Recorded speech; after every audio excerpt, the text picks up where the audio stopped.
All right, well, in the interest of time, I do want to welcome everyone. My name is Megan Gilbert. I'm the Vice President of the Chamber of Commerce of Eastern Connecticut.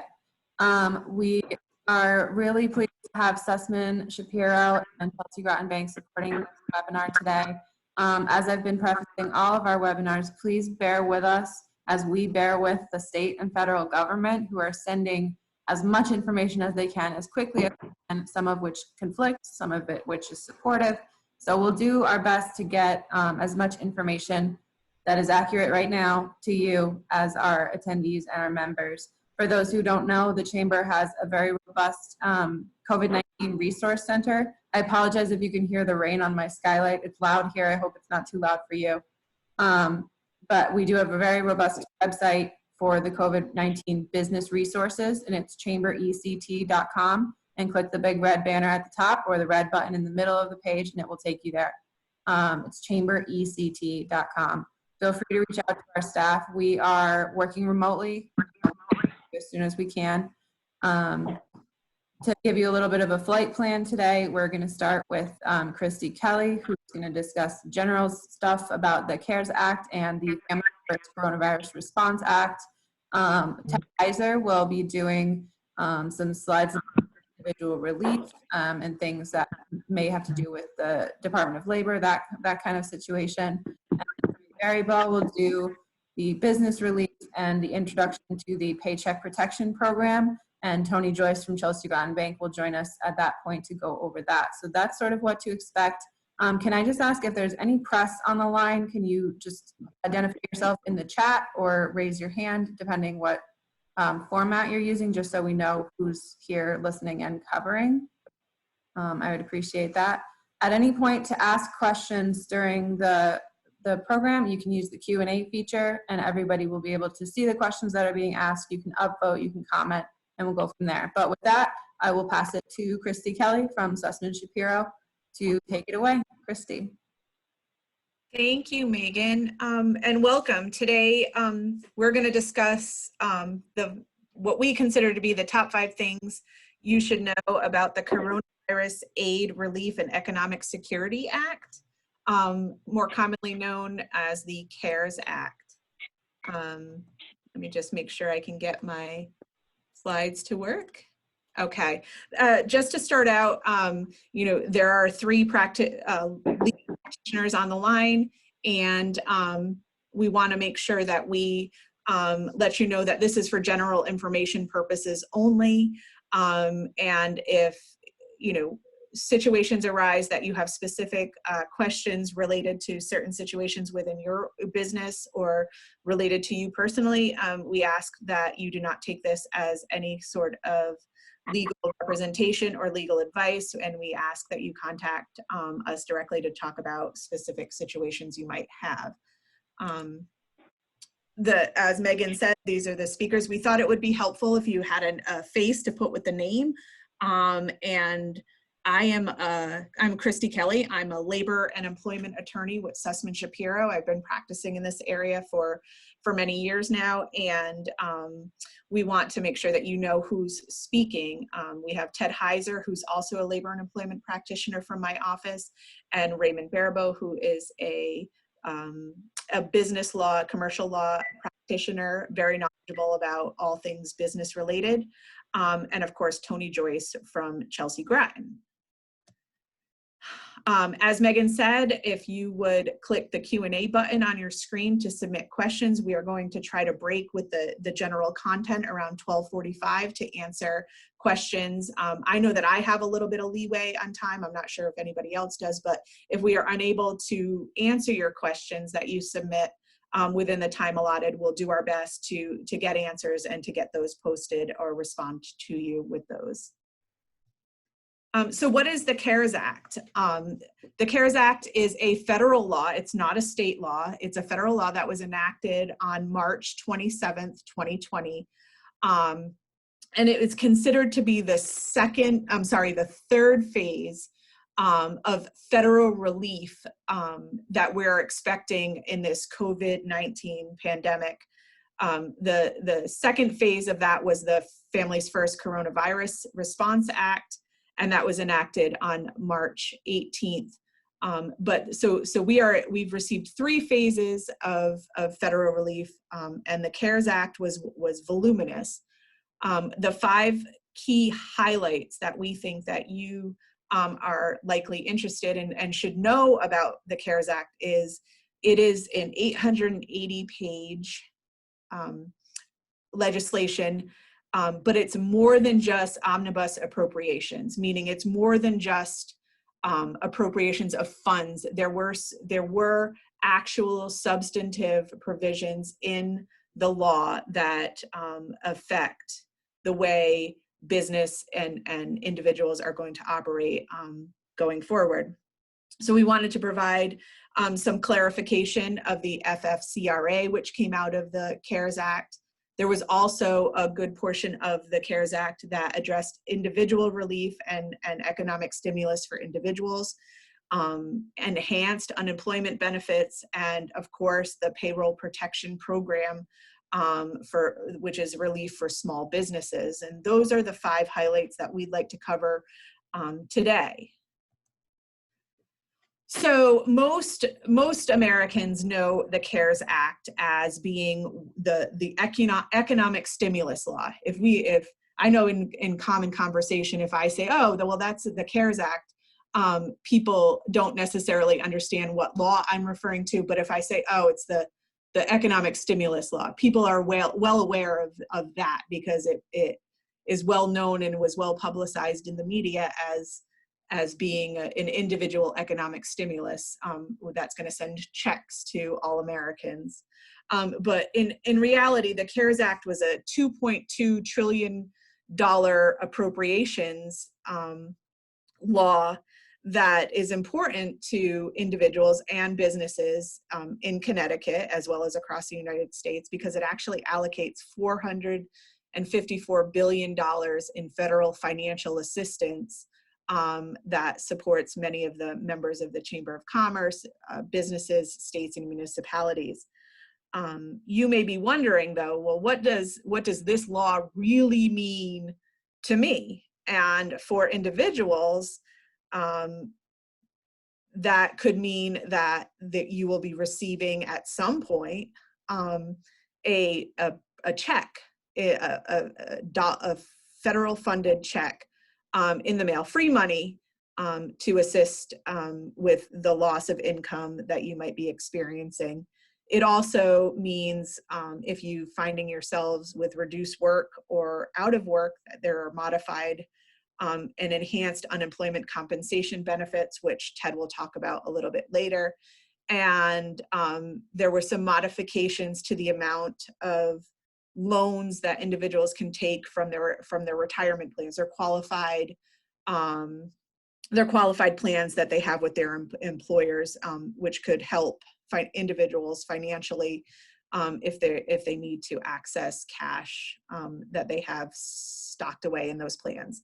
And of course, the CARES Act addresses certain provisions in the FFCRA, which provided paid sick leave and expanded paid FMLA to individuals that wouldn't normally be entitled to it for certain purposes.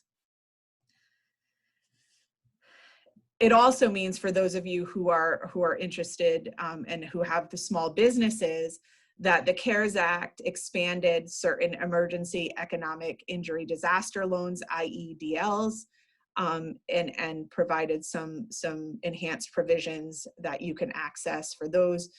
And the payroll protection loans, that seems to be the hot topic, that will help, is intended to help small businesses keep their employees employed, or encourages businesses to rehire employees that they had to temporarily furlough or laid off.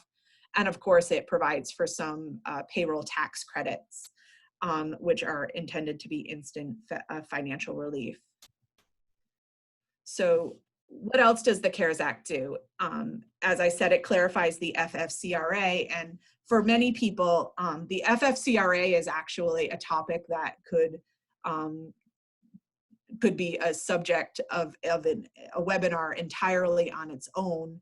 It's a very detailed law, but what it does, and it went into effect on April 1st of 2020. So just last week, we're 1 week in. It provides employees with 10 days of paid sick leave for qualifying reasons related to COVID-19. And the law itself provides 6 different categories, 6 different reasons why somebody might be entitled to the paid sick leave. And while we're trying to focus generally on the CARES Act and not on the FFCRA today, I can tell you that some of the highlights of that act are that it provides for 10 days of paid leave. There's caps on the amount of pay that somebody is entitled to under that act. It also, surprisingly, it only applies to employees who are still working. So if you are an employee or you're an employer who had to lay off employees and April 1st came and went, and you have employees that might otherwise have qualified for the paid sick leave, if they're not working, then they're not entitled to that leave. It really does only apply to employees who are still working. One of the other kind of highlights of the Paid Sick Leave Act that employers are generally may not be aware of is that it doesn't matter how long an employee worked for an employer for them to be entitled to the paid sick leave.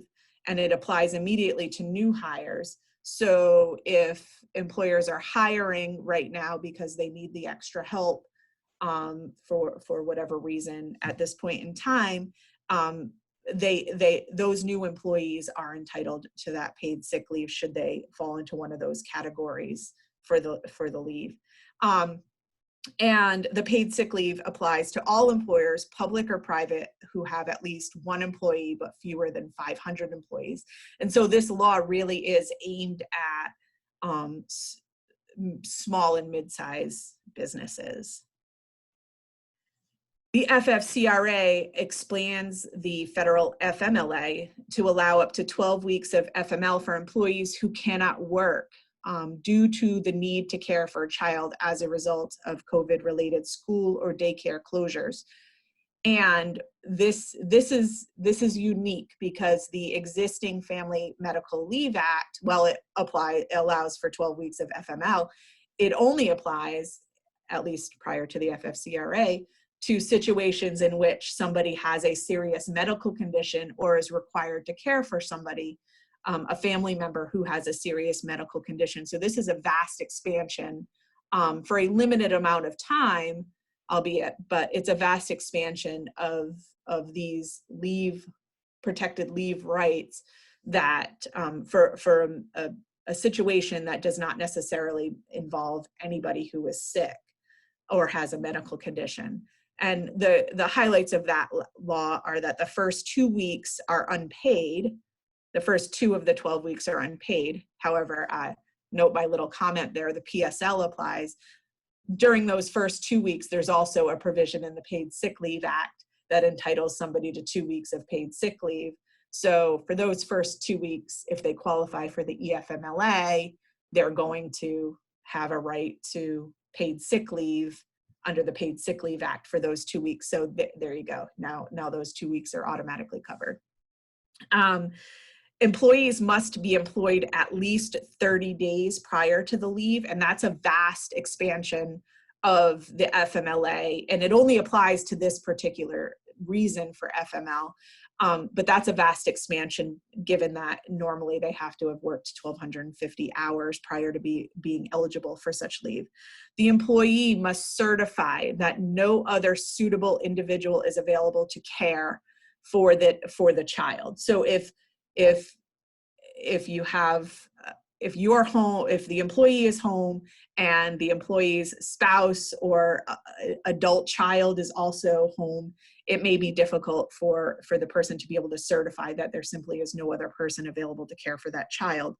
And then importantly, in the most recent DOL regulations that were released last week, a child is defined the same way as it is in the existing FML, which means it's any child under 18 or under the age of 18 or an adult child who is unable to care for themselves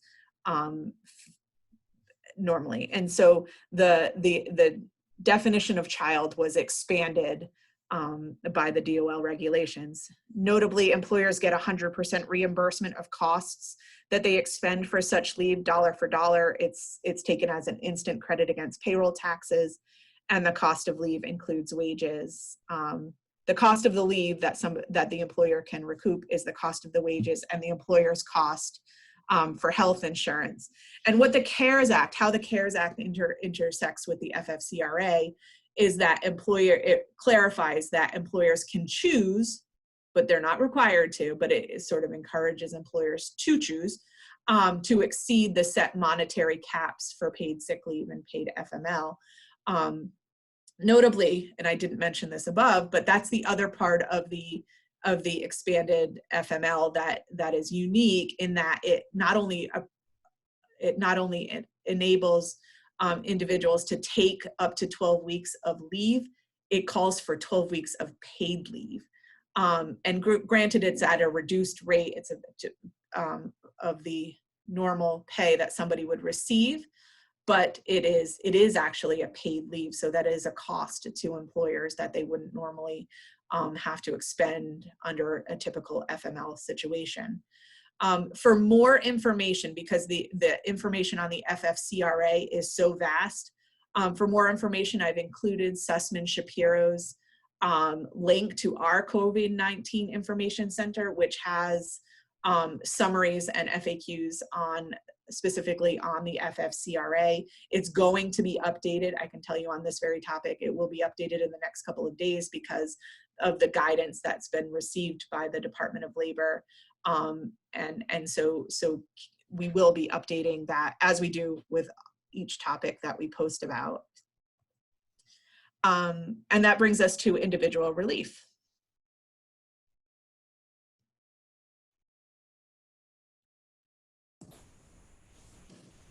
Good afternoon, everyone. Bear with me for 1 second. I have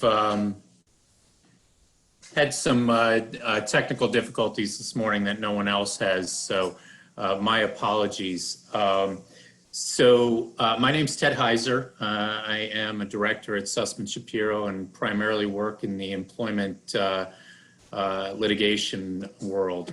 I get to talk to you about the actual individual relief in the CARES Act as opposed to the business relief that Ray and Tony will be speaking about. As we look to the question of unemployment compensation, there's a very important a factor that you guys need to know about, and that is that the state of Connecticut, as of today, has not adopted the unemployment benefits that are recommended by the CARES Act.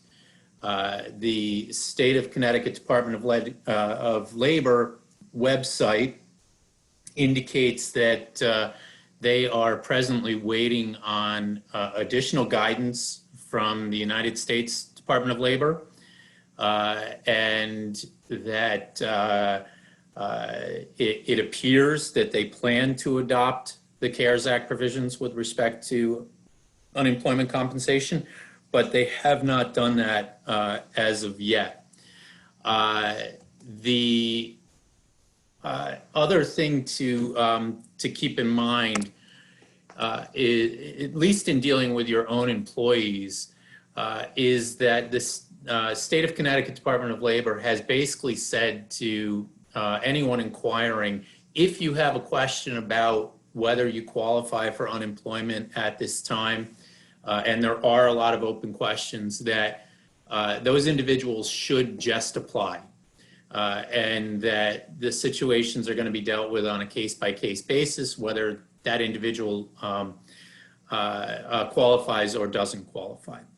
So let's talk about the individual or the actual specific provisions within the CARES Act related to unemployment.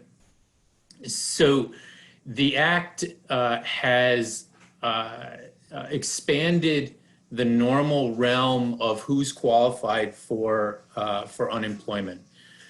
so that most importantly to a lot of small business owners, particularly those who are self-employed, the CARES Act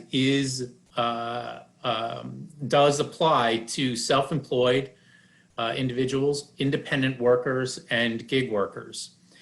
It also applies to people who have already exhausted their existing state and federal unemployment benefits from already being unemployed. How that's going to apply is a little bit in question. I got a call from a former client who has been on unemployment. She's been unable to find a job specifically because of the coronavirus, and she asked me whether she would qualify for the new benefits. And I told her that my reading of the statute was that she probably would, but that what she should do right now is to just file for those benefits and see what happens.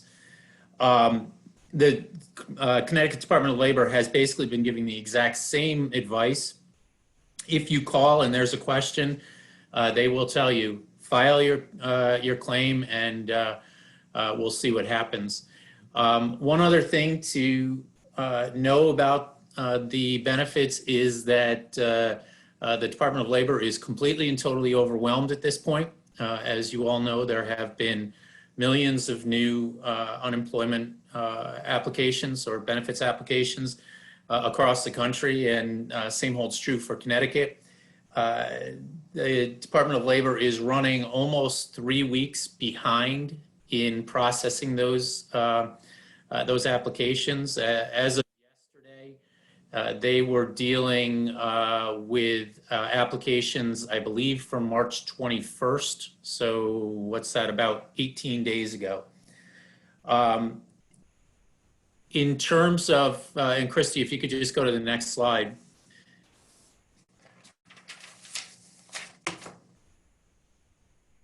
Thank you.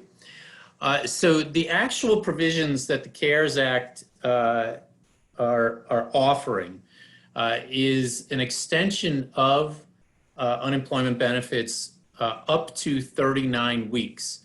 That includes both new benefits, so that if someone just lost their job as a result of the coronavirus, or frankly for any reason at this point in time, they will, assuming the state adopts the provisions, be entitled to 39 weeks of benefits.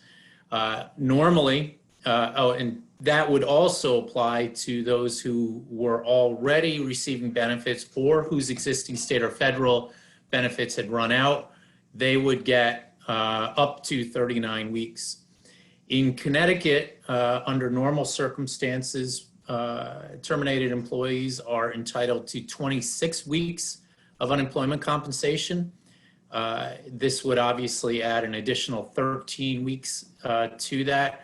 The two provisions are not cumulative. The CARES Act brings the total to 39 weeks in total. All people who are unemployed as of or because of the present situation are going to be entitled to a $600 per week supplement to their unemployment. Now, Connecticut is not presently processing these, and it is a little up in the air as to exactly how this provision is going to work. But the $600 is federally funded, which means there is no reason why, even if a state chose not to adopt the other provisions of the CARES Act that apply to unemployment, that they wouldn't still qualify for this additional supplement of $600. The other important part of the $600, or the thing to note about the $600, is that it is not income. For the most part, unemployment benefits are taxed as income. There are some limitations on that, but for the most part, or at least generally they are.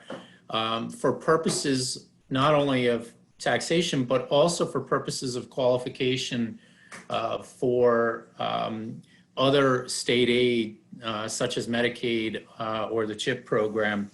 That additional money, that $600, does not count as income and won't affect someone's qualifications for those other forms of relief.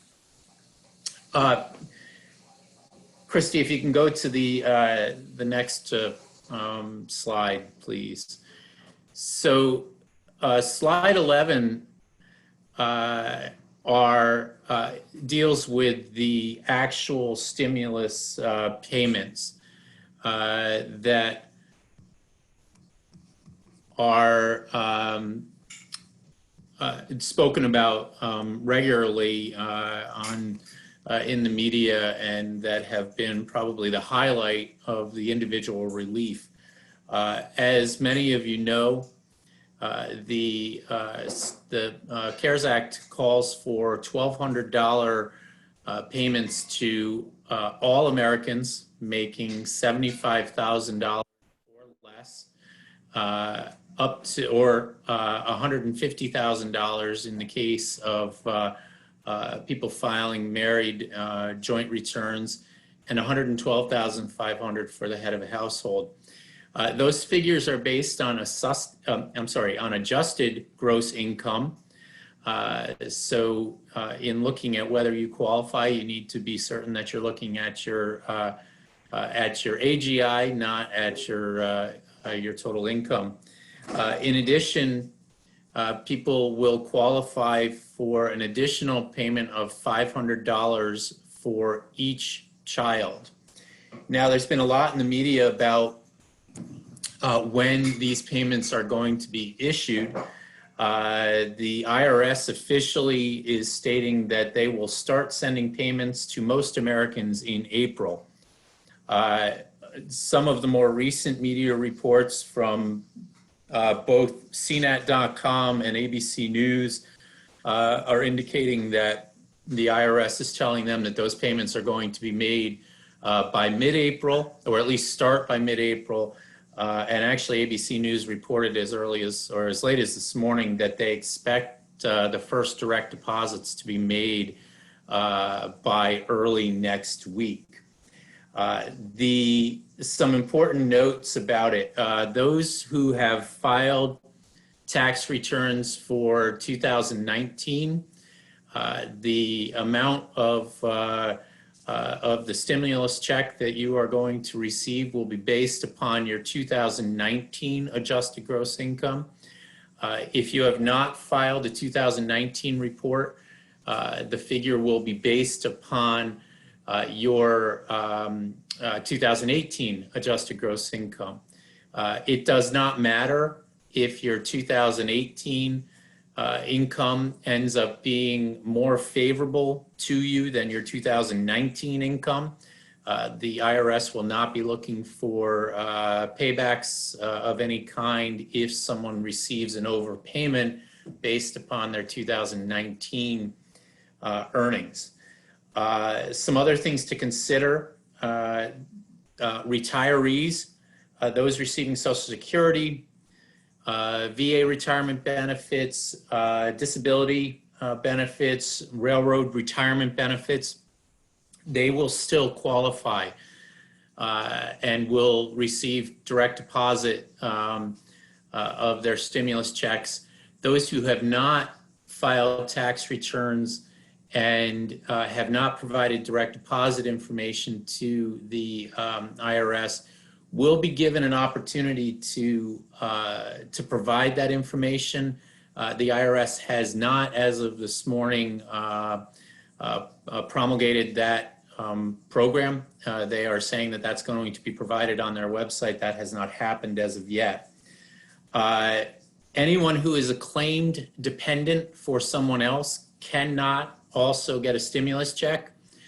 This is primarily going to affect college students who may not be living at home but are still being claimed as dependents by their parents on their tax returns. Those students are not going to qualify for payments.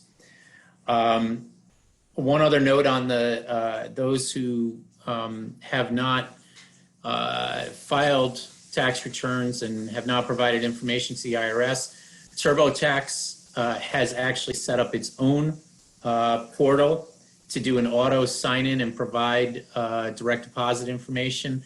I have not seen exactly how that works, but that is located on the TurboTax website. And a warning about the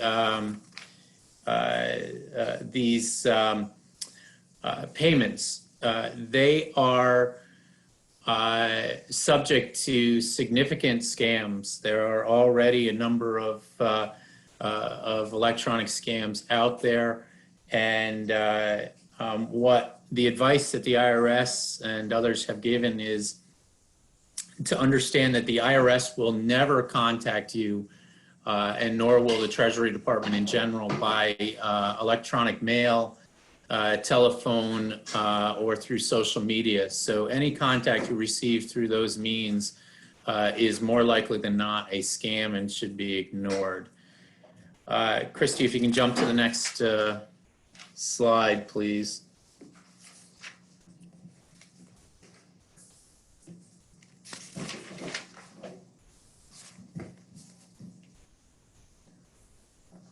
So the IRS or the CARES Act also references a 2020 tax year tax credit. That is not, this is a little bit confusing, and you will see that the at the bottom of this slide, you'll see that it applies, has the same phase-out application as the stimulus checks, and applies the same amount of a tax credit as the stimulus checks. That's because they're actually one and the same, or at least very intertwined. Technically, your stimulus check is an advance on a tax credit to offset your 2020 federal income taxes. It's not an advance on any refund check. It is just an advance on a tax credit. The provision for the tax credit is an allowance to basically close a loophole for people who may not qualify for a stimulus check at this point, but may based on their 2020 adjusted gross income. And that would also apply for people who did not get as much of a stimulus check for 2019, or for their 2019 income, that they may be qualified for based on their 2020 adjusted gross income. So that is something that is not immediate and will be worked out when your taxes are filed as of next year. And also, just a note on that, there's a lot of terms that have been floated around. When you hear the term economic impact payment, which is a term that the Treasury Department and the IRS are using, it is the same thing as a recovery rebate, which is the term that is used by some of the other government agencies, and is also the same thing as a stimulus check, which is the same general term that most of the media has been using to deal with these tax rebate checks. So, Christy, if you can go to the next slide, please. So, the last of the individual benefits that I'm going to address is deals with distributions and loans from retirement plans. Basically, what the Act did was remove the penalty for an early distribution from an IRA or some other employer-sponsored retirement plans, and that exemption of the 10% penalty applies up to any distribution of $100,000 or less. The one important point to note is that while the 10% penalty has been exempted, these distributions are still taxable as income. That aspect of a distribution from your retirement account has not been changed. If someone takes a distribution from their retirement account and is seeking to have the 10% penalty exemption applied, the distribution needs to be what's called a coronavirus-related distribution. And basically what that means is that you needed to take this distribution because, one, you were diagnosed with the coronavirus, two, you had a family member who was diagnosed with the coronavirus, and you needed to care for that person, or three, that you suffered some adverse economic or financial impact as a result of the coronavirus. Obviously, that third provision is very, very general and open-ended, and it waits to be seen how that is going to be defined. But based on the intent of the Act, I would expect that it's going to be defined pretty broadly to allow people to take these distributions without penalty. The CARES Act also did increase the actually, going back to the qualified distribution, if you do take a distribution, you are allowed to pay that distribution back into the plan over a 3-year period. And those payments will be considered in the same way as a rollover from another account would be treated. So while you may be limited in the amount of money you can deposit in a retirement account in normal circumstances, you're going to be able to recontribute this money as if it's a rollover from another account. Finally, the CARES Act has increased the amount, the maximum amount that you can take as a loan from a qualified employer retirement plan. The prior max on a loan was $50,000. That has been increased to $100,000. The Act also has extended the due date for any loan from a qualified employer plan to next year if that due date falls between the date the Act was signed, March 27, 2020, and the end of this year, so December 31st of 2020. Makes it great for someone who had a due date of December 31st, 2020, and the person with a due date of January 1st, 2021 gets no benefit at all from it. But it is a nice extension.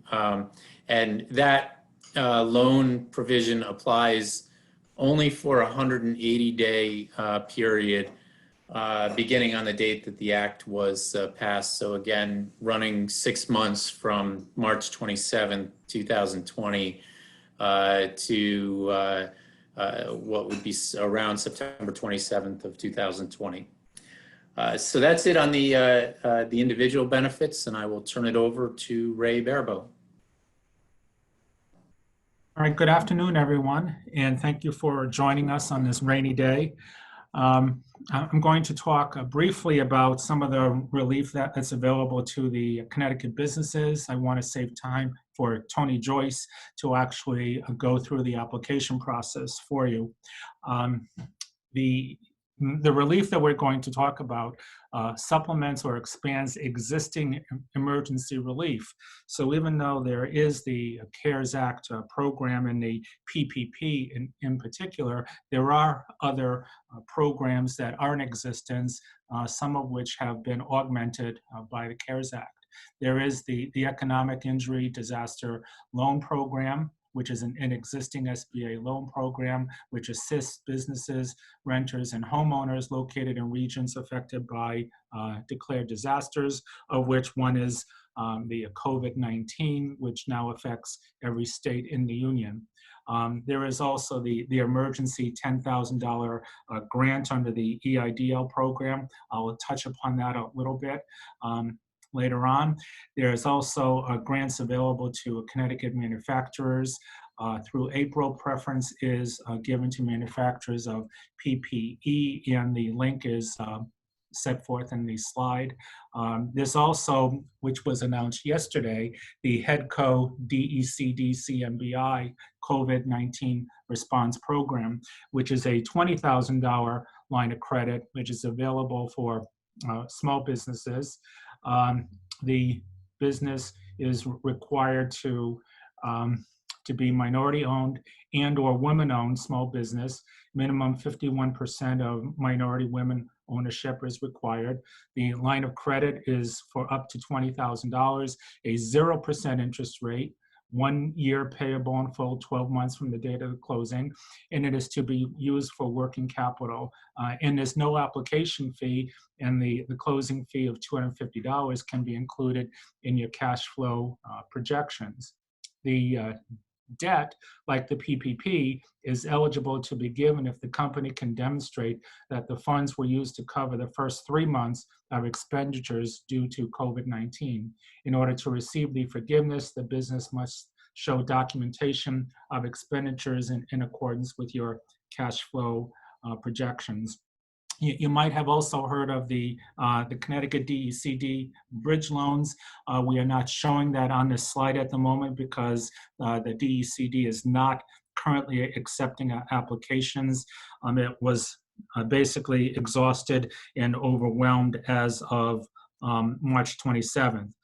Just a couple other relief that you may want to look into is there has been tax deadline extensions given by the government, mortgage forbearance provisions with your lenders. So if you have a mortgage, you want to reach out to your lender in that regard. And if you have business interruption insurance, you may be able to find some relief under that as well, although many business interruption insurance policies take an exclusion, of course, for pandemics.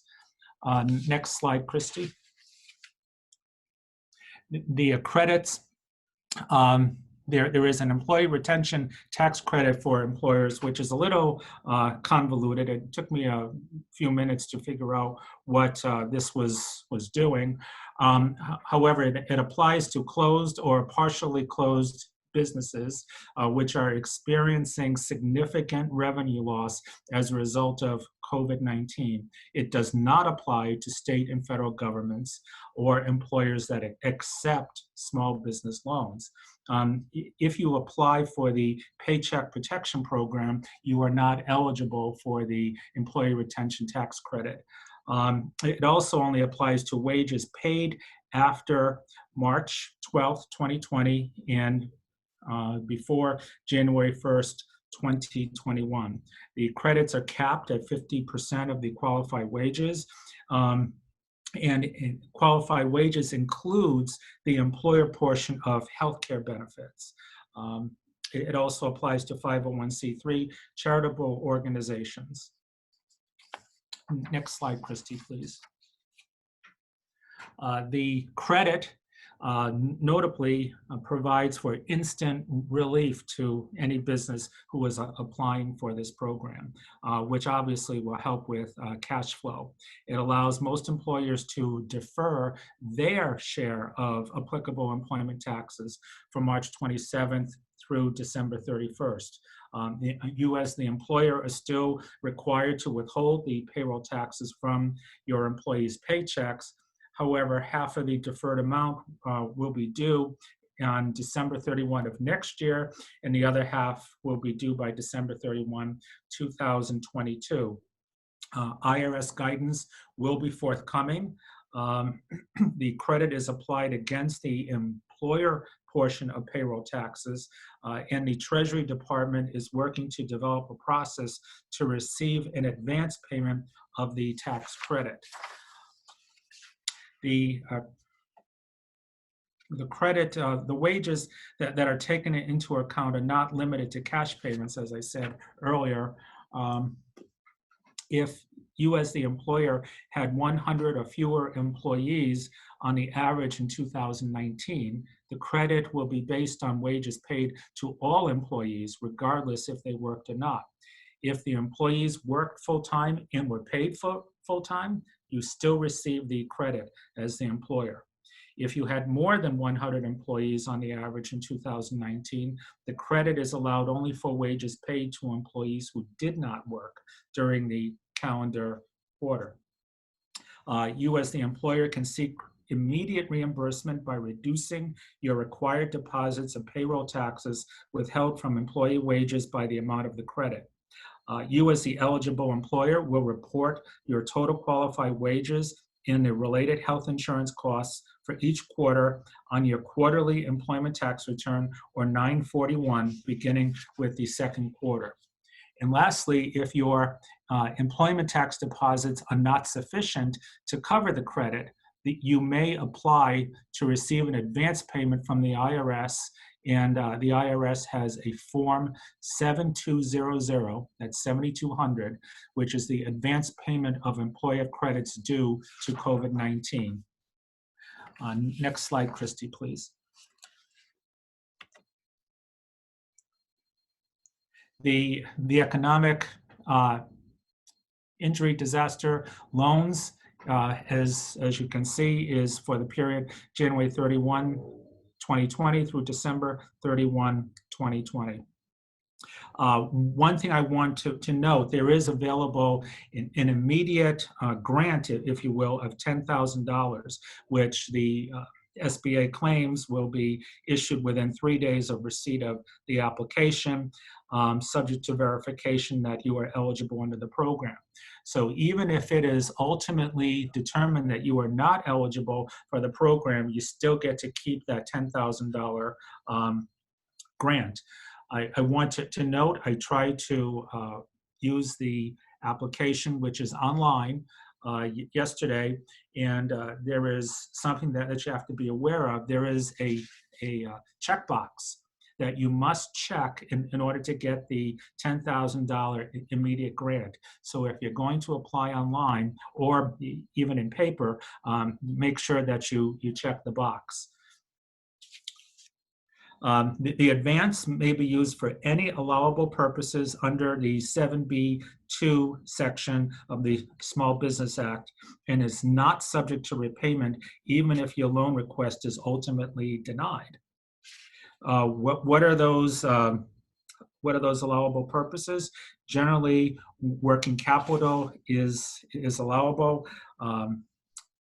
Paid sick leave, maintaining payroll, rents, mortgages, and increased cost to obtain materials. The total working capital loan can be up to $2 million to cover temporary loss of revenue. The loan is capped at 3 3/4% for small businesses and 2 3/4% for nonprofits. Under this loan, creditworthiness is a factor. Next slide, Christy.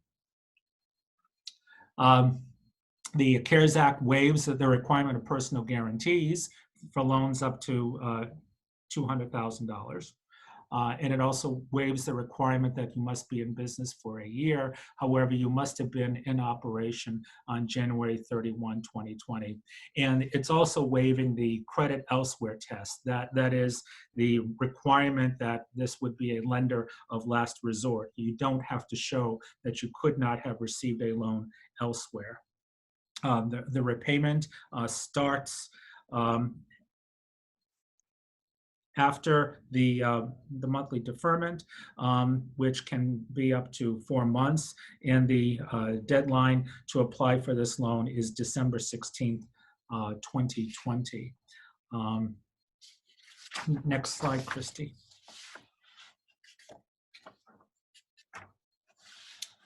Now, the payroll protection program, which I know is what everybody's been talking about. First of all, this is a first come, first served program. And unfortunately, I heard on the news this morning that almost 2/3 of the PPP has been allocated already. Congress is meeting today in order to seek to add an additional $250 billion for relief. Nancy Pelosi is seeking to earmark this additional $250 billion for small businesses who are served through their community banks. So there is some attempt to try to limit this expansion to small businesses, many of which are online attending this webinar at the moment. Eligible borrowers work directly with SBA qualified lenders. You don't work directly with the SBA. And obviously, Tony Joyce will talk with you about working with Chelsea Groton Bank. There's also a link on there as to some of the resources and some of the Connecticut lenders who are participating in the program. Next slide, Christy. Thank you. The covered loan is for the period February 15th to June 30th. And as I indicated earlier, this is a first come, first served program. Interest rates cannot exceed 1%. The maturity is 2 years after the loan is funded. 0 fees. The SBA pays the fees. There is no prepayment penalty for any payment made on the loan before December 31, 2020, and all lenders offer the same terms. Businesses and specific nonprofit organizations with 500 or fewer employees are eligible. Nonprofit veterans organizations and tribal businesses concerns who meet the SBA standard. Small proprietors, independent contractors, and self-employed individuals. Tomorrow is when sole proprietors and independent contractors can start their application process, April 10th. Businesses and organizations must have been in operation on February 15th and paid employees or independent contractors, and employers must be located in the US or territories. Next slide, Christy.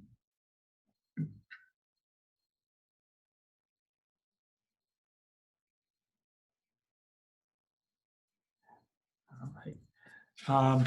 I think this now leads us to, oh, no, one more. How much can you borrow? 2.5 times your average total monthly payroll cost for 2019, up to $10 million. For businesses not operational in 2019, 2.5 times your average total monthly payroll costs incurred for January and February, up to $10 million. For seasonal employers, 2.5 times the average total monthly payments for payroll costs for the period February of 2019 through March of 2019 and ending June of 2019, up to $10 million. And the next slide, Christy. And what can you use the loan proceeds for? Payroll support, such as employees' salaries and commissions, paid sick or medical leave, insurance premiums, salaries of owners are included, mortgage or rent payments, utilities, interest on other debt obligations, and at least 75% of the loan must be used for payroll. One thing I want to note that if for some reason, at least some of your loan will not be forgiven, perhaps you couldn't meet the 75% requirement for payroll. This is one of the cheapest, least expensive business loans that you can get. So even if you have to pay 1% back in terms of interest on this loan, it's a great opportunity to take advantage of. And I think now we're going to, if you could go to the next slide, Christy. I think we're now going to turn it over to Tony. Well, good afternoon, everyone. Tony Joyce. I'm the senior lender for Chelsea Groton Bank, and needless to say, this has been a crazy time for banks, and I'm sure everybody else on this call is having their own challenges as well. So I'll try to give a little color. I know we're very short on time. The slide package that you have here does a great job of synthesizing the program parameters. Just, we can go through slide by slide, but I think just in the interest of time, maybe we can refer to the slides on your own, and we can just give you some up-to-date information on it. It's hard for anybody to profess to be an expert on this because the regulations and the rollouts of information and rules change literally daily. We get a morning update. Some of them contradict and override earlier releases. So it's sort of a moving target. I think suffice it to say, this is probably one of the most liberal programs, at least in my banking career, that's ever been rolled out by the banks for the SBA, these loans. And it's important to note are unsecured, unguaranteed, and obviously likely to be forgiven, which makes them the most attractive offering out there right now. Is important to note, if you did take one of those EIDL loans, that it has to be rolled into your PPP loan if you do opt to go for that. Your bankers should be able to help you if you're having struggles going through the application material, though the application for any of those who've looked at it is very simplistic. The information that you need to give to the bank to support your application is very simplistic. It does not have to be, this is not wads and wads of paperwork, which most of us have come to expect from, excuse me, let me turn that on. We've come to expect from SBA loans, especially, or bank loans in general. It is the bank's role to verify the information that you as the borrower or the person requesting the funds have requested. If you represent that your payroll was $100,000 and you give the bank some standard documentation, 940s, or your annual tax return or financial statement, and those numbers are very evident on that, that is the end of the qualification process. The bank approves it, moves it along, and tries, I will say, I'm going to say try, but now we're better at it. I shouldn't say try. We can get them into the SBA portal. For anybody that started the process early and you heard from your banker that they couldn't get you moved ahead, that was not an excuse. That was a very realistic statement. Right up until probably the Monday, things opened up for availability for most banks. Right now, I will say as an update, the SBA site is moving very rapidly to get everybody approved. It's down to about 15, 20 minutes per application from the bank standpoint. The banks are required to verify the information that they get from you prior to submitting the loan for approval. And again, it's not a very long or cumbersome process. The next step is going to be closings. We as an industry got very little support or direction from the federal government regarding the type of documentation.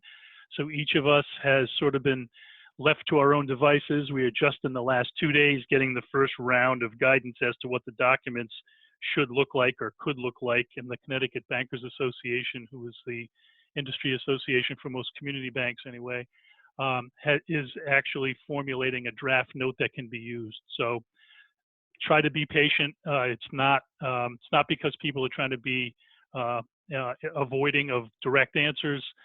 Banks are trying to basically process 5 years worth of normal loan volume in a week. So it's got everybody's operations gummed up. Under normal circumstances, this would be enough of a challenge. Without any guidance, it's become a virtual impossibility. So please be patient with your bankers. They are trying to get the answers out there as fast and as best we can.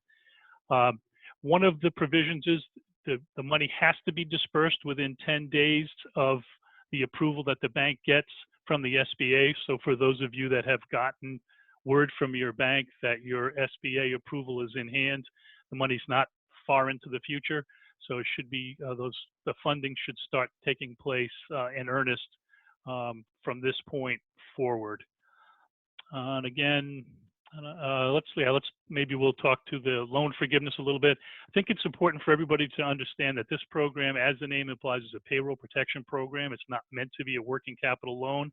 The program does have a provision to allow for certain non-payroll related expenditures from loan proceeds, but just remember that there will be a proving out of the use of the funds on the other side of this transaction. So the banks are tasked with tracking the disbursements of the loans for a period of 2 months, basically. It's 8 weeks. And at the end of that 8 weeks, we will, in order for someone to get forgiveness on the loans, they're going to have to prove out that they used the money for the allowed purposes under the program. And without going into all the detail, which again is very well covered in the slides, the basic criteria is you have to spend at least 75% of it on payroll. You can also use some of it for mortgage interest or rent or utilities. But the idea is these are funds that are designed to go from the government through the banks to small companies to get into the payrolls of their employees. They want this money in the employees' pockets first and foremost. So there will be a process of proving out how the money was spent. We're going to require, and some other banks I've talked to are going to require, that a new account be opened for these proceeds to make it easier to identify exactly how they were used. And once that process is done, any amounts that are eligible for forgiveness will obviously be forgiven. Something to remember, though, that and Ray did bring up the point that it's a low interest rate loan, but you don't want to end up with a big piece of unforgiven debt because the loan's got to be amortized over the remaining 18 months. So it's not, while it's inexpensive from an interest rate standpoint, it does not have a long duration as far as repayment. So, make sure everybody factors that in. And really the intent of the program is for it to be used for payroll purposes. Let me see if you want to go to the next slide, Christy. I think that's pretty much it. Sorry I ran through it so fast. We were, as I said, getting short on time, and I'm happy to answer any questions. All right, great. Well, thank you, Tony. And I do want to say that Tony and some other local lenders will be on a webinar with us on Tuesday. If there are any PPP questions we can't get to today, same goes for the EIDL, the Economic Injury Disaster Loans. So just to crank through some of the questions while we have time with our speakers. First up, scenario sort of question. I've applied for the Paycheck Protection Program loan through my bank. I pay my sole employee, which is myself, a small salary, filing quarterly 941 forms, but most of my income comes from distributions. The application calls for a 940 or a Schedule C, and neither give the full scope of the income. What and how can I provide additional documentation to demonstrate my actual income? Well, I'll take a stab at this. Most of our, so is it actually on a Schedule C, or she's taking distribution? I think we are allowed to use net profits from a Schedule C. The distribution question is not as clear cut. Sorry, I'm not trying to be evasive, but on the Schedule C, we are allowed to use your net operating profit there. Distributions are a different thing because they're not always from earnings. Sometimes they come out of capital, so it's not as straightforward a question to answer. Okay. So possible we may get some more insight on the Tuesday webinar as well. Possibly. For Christy. I think this is more of an employer-employee question, but is it improper for an employer to require an employee to stay home and then dock their personal days? It seems that personal days could only be used if the employee stays home at their own option. Well, I think that it's a very good question. And prior to April 1st, I think the advice might have been different. If the individual qualifies for the paid sick leave, which took effect on April 1st, then there may be a benefit there. But if generally speaking, there's I guess it depends on the reason that the employee was asked to stay home. Was it because there was no work? Was it because because they maybe traveled somewhere and the employer has instituted a policy? I think in order to properly answer the question, it really does depend on the reason behind the directive to stay home. But if the individual, after April 1st, if the individual does qualify under one of the provisions of the Paid Sick Leave Act, the paid sick leave must be exhausted prior to being able to use any other kind of leave. Okay, thank you. Question from a small business owner LLC that has employees but has been giving any profits, including any pay that the owner would have made to the employees. Would I be eligible to file unemployment?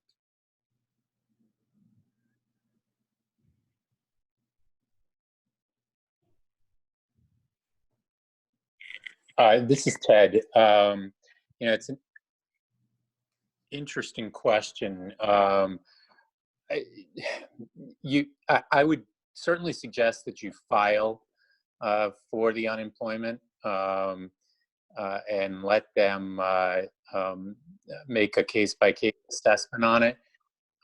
You do theoretically need to show what your income had been, and if you didn't have any, your application may be rejected. But if you can show that you actually were taking those profits and then paying them back in, they may allow it.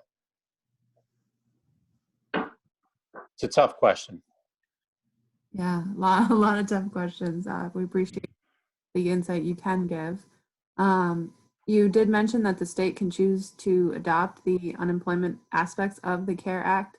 Does this mean that the state can potentially choose not to participate? So in theory, yes. What the act says is that the federal government and the states are going to try and reach an agreement. Every indication that I've seen is that Connecticut is working with the federal government and just waiting on further guidance as to how these programs are going to work. And I fully expect that the provisions will be adopted. So the answer is yes, but I don't think that will come into play. Okay, I would hope so. Okay, 2 questions on the PPP loan, if we still have a minute. Will it be affected by the employee retention credit? And will it be affected by those who are doing the shared work program?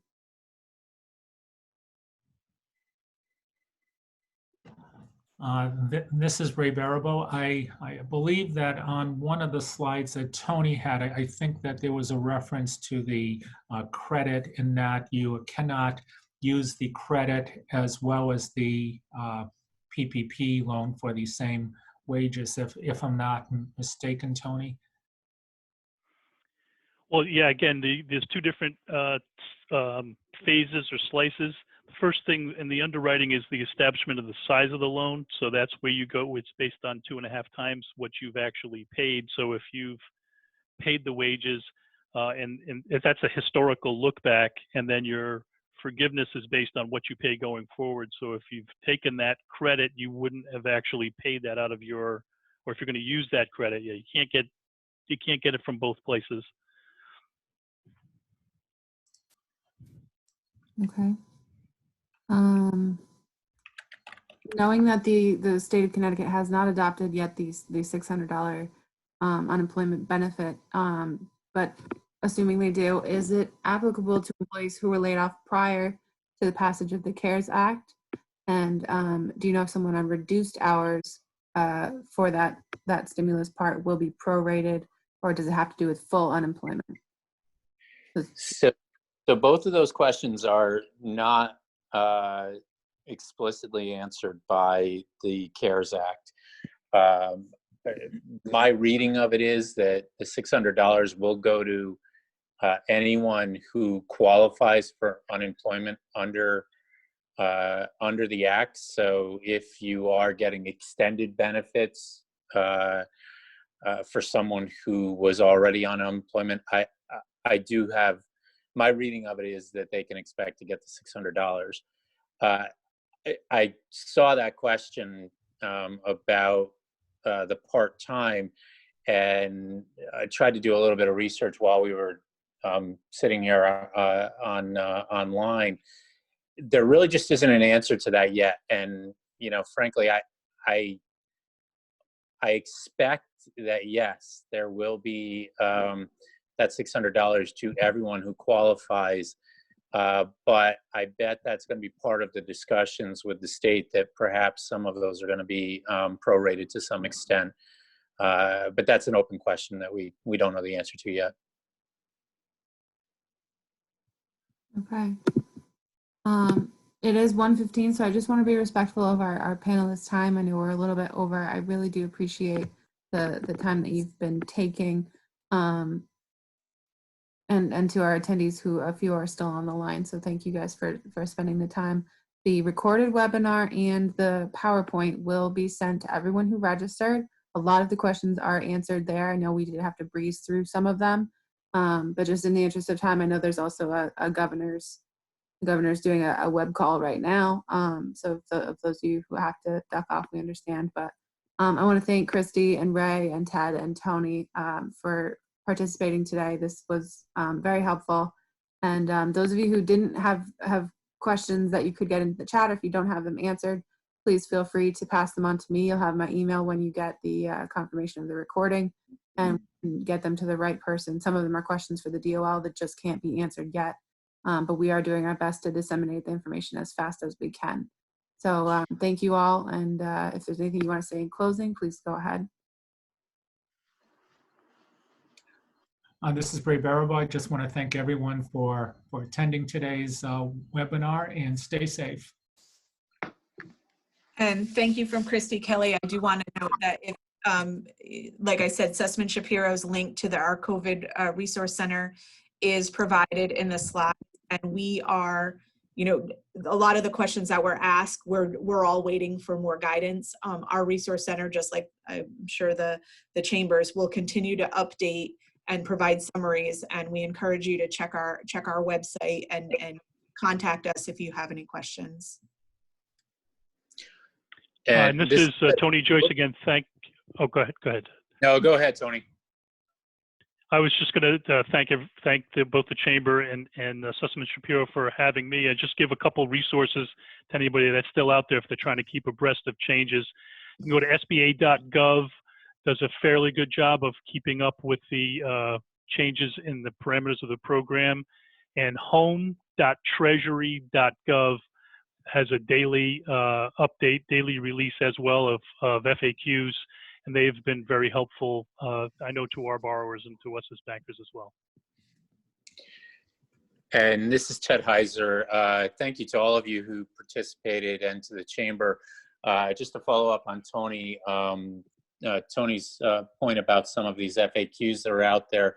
The Connecticut Department of Labor has updated FAQs as well that are pretty solid. Obviously, we don't know a lot of answers at this point, and they don't either, but they do have a lot of answers in there about what they're waiting on, and just to hold off. And actually, I got a lot of information from the IRS.gov website. Their FAQs are pretty good as well. So there is a lot of information out there. And to all of you on here, feel free to call our office or email any of us with direct questions about these things, and hopefully we can deal with them. Thanks.